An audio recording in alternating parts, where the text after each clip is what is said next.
These are the 5 most common mistakes that I see in pickleball, and chances are you're making at least one of them. So make sure you stick around for the fix. In the 6 or so years that I've been in pickleball, I've seen a lot of pickleball at all different levels, from teaching to playing to clinics, private lessons. I've seen it all.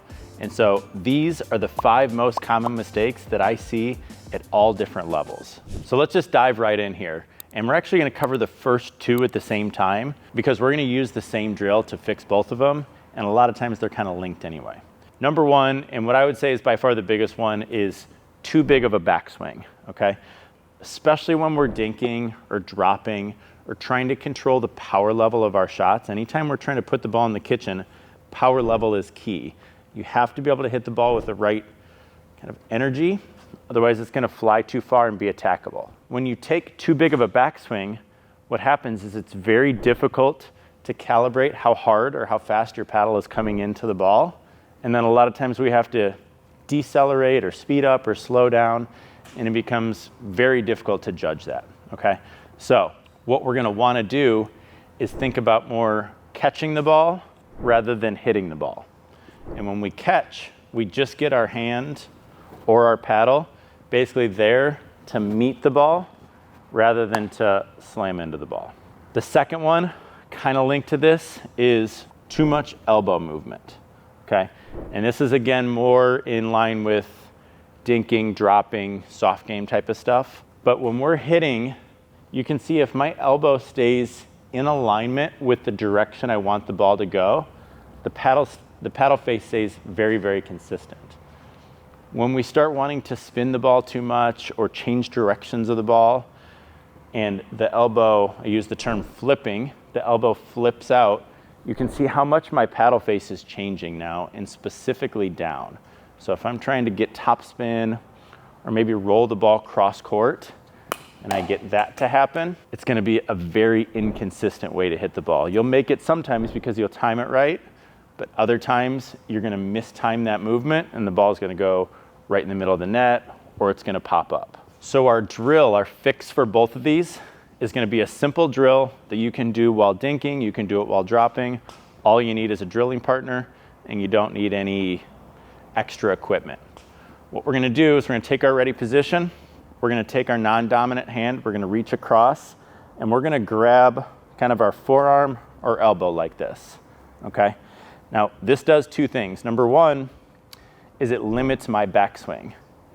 I can't take my paddle too far back without my whole body rotating with it. So I can't just do that because everything goes together.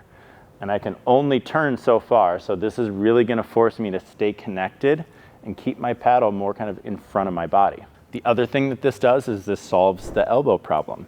So when I go to make my swing, because this is kind of locked in here, it's gonna be harder for me to flip this elbow out and flip over. I'm gonna wanna be able to just kind of keep pushing right in the direction that I want that ball to go. So another big mistake that I commonly see is what I would call trying to spin the ball. So it could be top spin, it could be underspin, and spin is a good thing. We want spin. Spin helps if you know why you're using it, but we're never actually trying to spin the ball. So spin is produced simply by a combination of paddle face angle and swing path, okay? So if I'm swinging up the back of the ball and my paddle is at a certain angle, and I actually have a complete video on this, so I will link this here if you wanna learn all the kind of the nuances of this, go check that video out. But the basics of face angle and swing path is the only thing that influences spin, okay? So when I see people hitting shots and they're going like that, or they're going like that, and you can tell that they're actively making movements to try to spin the ball. Again, the problem with that is there's so much going on in the paddle as you're trying to make contact that, yeah, maybe you'll get backspin or maybe you'll get topspin, but you're never gonna have any control over that because there's so much going on when you're actually trying to make contact with the ball. So spin is a good thing, but learn to let it happen naturally, right? If I have an open paddle and I just go swing straight through the ball, that ball had underspin on it, I'm not trying to create it. It's just a product of kind of how I swung through the ball. So the next common mistake that I see has to do with court positioning. So I've got Gabby with me here to kind of demonstrate this. Basically, the major mistake is playing too far away from your partner, okay? So I see a lot of times where I'm playing people or coaching, and can I have you slide over a step or two?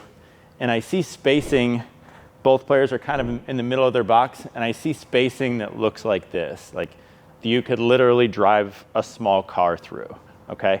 And if a car can fit through, then a pickleball can fit through.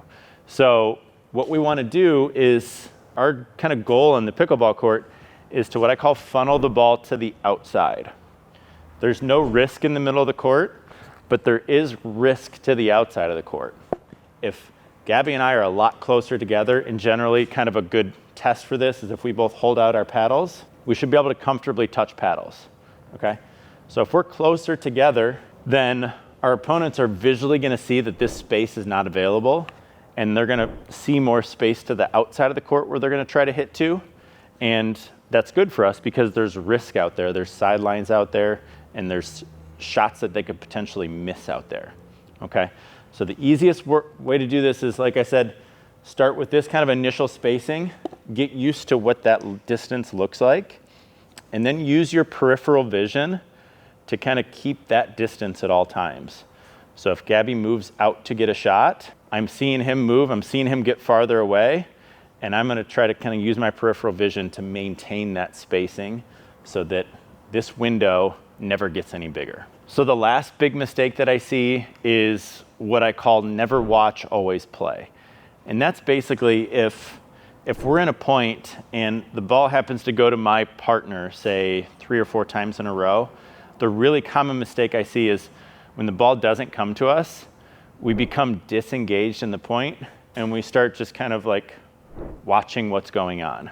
It's very hard once you become a spectator in the point to then re-engage back in and quickly be able to kind of function again and hit a shot once the ball does come back to you, okay? So some ways that you can improve that is by following every shot, by making sure that you're positioning yourself correctly.